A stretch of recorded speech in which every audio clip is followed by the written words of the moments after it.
Сәлем достар, бүгінгі подкастымызға қош келдіңіздер. Бүгін біз қазақ әдебиетінің алып тұлғасы Әбіш Кекілбаевтың Үркер романын талдайтын боламыз.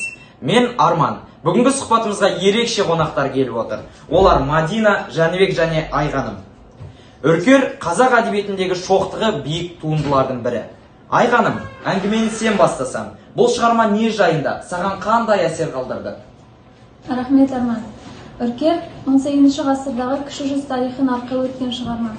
Нақтырақ айтсақ, Әбілқайыр ханның Ресейге қосу жолындағы саяси шешімдері мен сол кездегі қазақ қоғамының жағдайы кеңінен суреттеледі. Әбіш Кекілбаев бұл романда тек тарихи деректерді тізбектеп қана қоймай, сол заманның рухын, ел тағдыры мен жеке адамның ішкі қайшылығын терең ашады. Оқырман ретінде мен автордың ұлттық болмысқа деген сүйіспеншілігін анық сезіндім. Керемет айттың. Тарихпен бірге адамның ішкі жан дүниесі де ашылады. Жәнібек, саған шығармадағы қандай тұстар ұнады? Маған Әбілқайыр ханның ішкі ауыртпалығы әсер етті. Ол бір жағынан халықтың сыртқы қауіптен қорғағысы келді. Екінші жағынан өз билігі мен беделін сақтағысы келді. Бұл өте күрделі әрі ауыр таңдау. Әрбір шешімі ел тағдырына әсер етеді.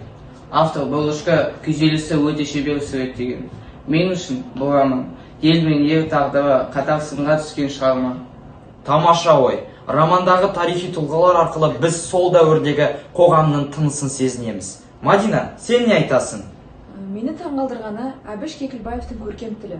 Ол оқырманды сол дәуірге алып кетеді. Қазақтың болмысын, кең даласын, ел мен жердің қадірін өте шынайы бейнелейді. Сонымен қатар, роман тек тарихты ғана емес, онда саясат, дипломатия, адам психологиясы да терең қамтылған. Кекілбаевтың тілінің шырайшылығы бейнелеу тәсілі ерекше әсер етті. Келісемін. Үркер тек тарихи шежір емес, ол рухани мұра. Енді бір сұрақ. Бұл шығарма сендерге қандай ой салды? Кез келген шешімнің артында үлкен жауапкершілік тұрады. Әбілқайыр ханның тағдыры соның дәлелі. Халық тағдыры ең басты құндылық. Көшбасшының әр әрекеті халық мүддесімен өлшенуі тиіс. Өткенді білу болашаққа жол ашады. Біз тарихтан сабақ алуымыз керек. Керемет ойлар. Достар, біз осымен бүгінгі подкастымызды аяқтаймыз. Келесі кездескенше аман сау болыңдар.